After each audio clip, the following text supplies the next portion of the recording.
Bonjour tout le monde, c'est Paul Crypto Formation avec vous. J'espère que vous allez bien. Aujourd'hui sur la chaîne, on vous présente une analyse d'un projet crypto et les vidéos qu'on vous partage sur la chaîne ici même Crypto Recherche, c'est des vidéos de mon équipe à l'interne chez cryptorecherche.com qu'on se partage lorsqu'on analyse des projets. Donc, on a décidé de vous en partager quelques-uns à chaque mois pour que vous puissiez être au courant de ce qui se passe dans l'écosystème crypto. Donc, profitez-en.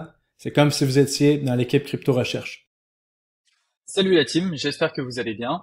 Aujourd'hui, on se retrouve pour une vidéo sur EOS Token, donc le ticker c'est EOST, qui est un projet japonais qui avait pour but de devenir le layer 1 de référence, comme beaucoup, hein, donc permettant des meilleures performances pour les IApps. Et son utilité et son innovation résident vraiment au niveau de sa technologie, mais on peut le dire tout de suite, le problème c'est que le prix du token ne performe pas du tout et le marché ne voit pas forcément non pas l'utilité, mais du moins il n'y a pas une grosse spéculation sur le token.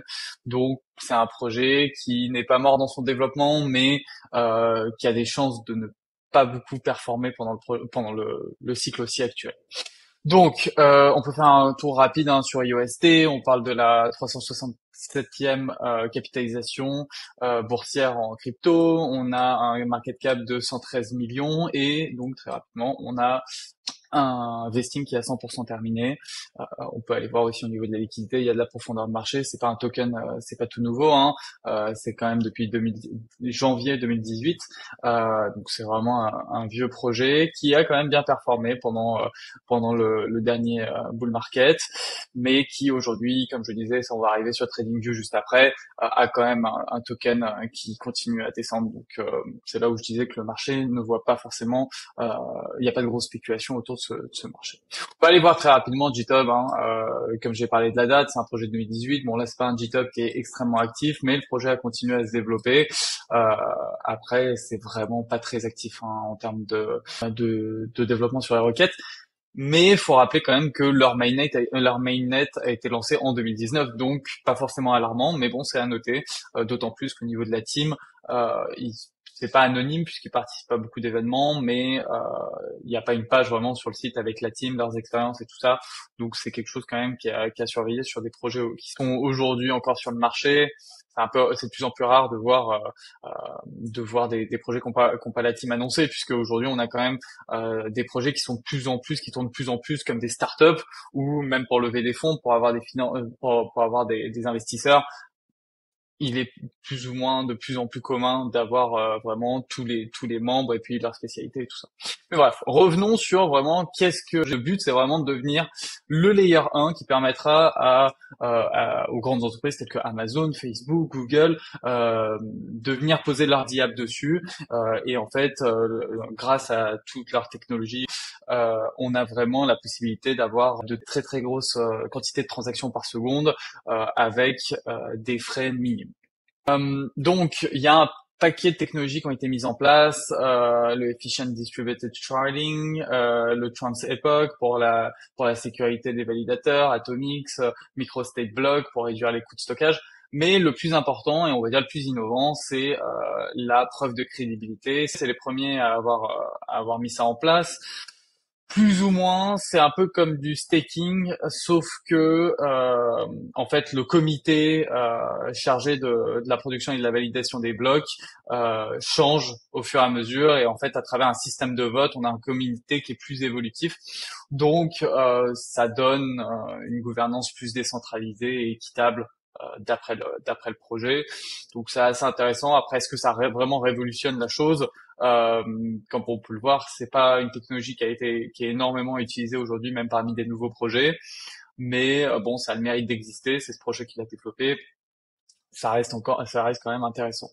Donc le but c'est que les DApps viennent utiliser ces nouvelles technologies. Alors je parlais des transactions par seconde, ça a beaucoup changé, hein, parce qu'au début on nous annonçait, mais comme beaucoup de projets, des 100 000 transactions par seconde. Maintenant les données officielles tournent plus autour de 10 000, ce qui est quand même très bon, mais on n'est pas sur les performances annoncées à la base. Et puis 10 000 transactions par seconde avec des frais de gaz pas énormes, c'est quelque chose qu'on peut quand même retrouver dans pas mal de projets aujourd'hui. Donc il faut évaluer un peu l'intérêt réel aujourd'hui sur le marché d'avoir un projet avec une technologie aussi complexe. Mais est-ce que vraiment on va avoir justement des partenariats, hein. Donc bon, bref, on va revenir à ça dans 2 secondes, mais le token IOST, il est utilisé pour les transactions, pour les frais et permettre d'établir des scores de crédibilité. Donc comme je disais, pas de pression vendeuse, 100% des jetons ont été distribués. L'équipe est active en soi sur les posts Medium ou des réponses sur les réseaux sociaux, mais elle n'est pas mise en avant dans le projet. Donc il n'y a pas une page sur le site internet qui montre tout ça. Et puis bon, après ils répondent surtout sur Telegram, mais quand on va voir leur X, on sent le projet qui essaye quand même de jouer un peu sur les donc voilà, ils participent quand même à certains événements, mais déjà c'est très niche où ils repostent souvent des trucs en japonais.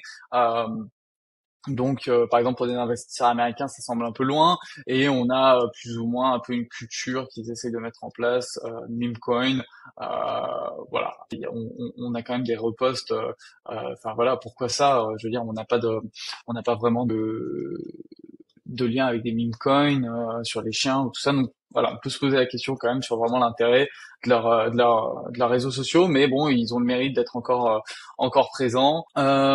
Et donc ce projet se positionne vraiment à la base comme un projet qui va permettre d'accueillir des grandes diables de grosses entreprises, qui va permettre d'avoir justement énormément de transactions avec des diables ultra performantes et tout ça. Mais on a quand même un projet qui a pas vraiment de partenariat avec justement des grosses entreprises.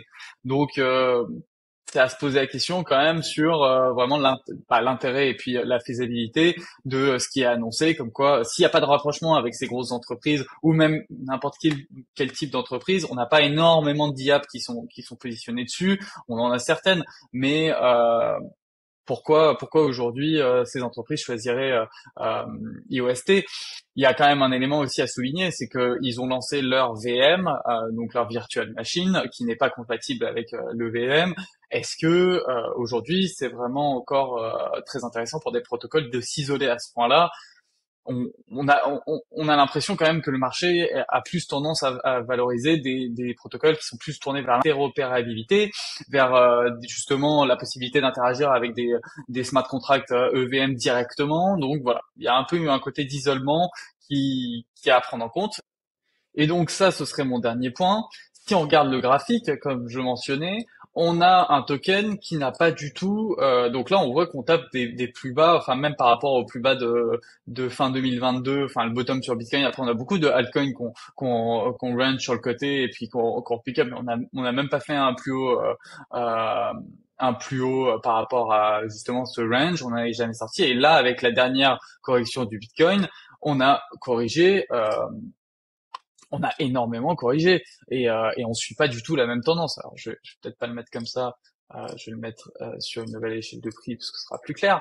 Mais voilà, c'est on a beaucoup de coins qu'on réagit comme ça. Il faut quand même mentionner qu'il y a une dilution du capital avec le nombre de cryptos qui existent aujourd'hui, où on n'a pas toujours des tokens qui vont performer. Mais là, c'est même plus l'histoire de savoir est-ce qu'ils vont rattraper leur plus haut historique. C'est vraiment de se dire bon, est-ce que vraiment le projet n'est pas mort aux yeux du marché? Donc, c'est ce qui lui donne une note moyenne avec un point rouge quand même sur le fait que le prix ne performe pas. On a surtout que le marché, on a souvent l'habitude d'avoir des projets qui ont l'air incroyables, mais tant que ces projets ne sont pas vus tels quels par les investisseurs, le prix ne performera pas. Donc, sur le papier, le projet est intéressant. Le problème majeur, c'est que le marché ne semble pas penser la même chose. Et rappelons qu'avec le nombre de projets existants et prenant les différentes approches technologiques, il y a peu de chances de trouver le protocole que les grandes entreprises utiliseront pour y installer leur DApp, surtout en prenant en compte que cet écosystème est assez isolé. Donc voilà, je vous souhaite une bonne journée.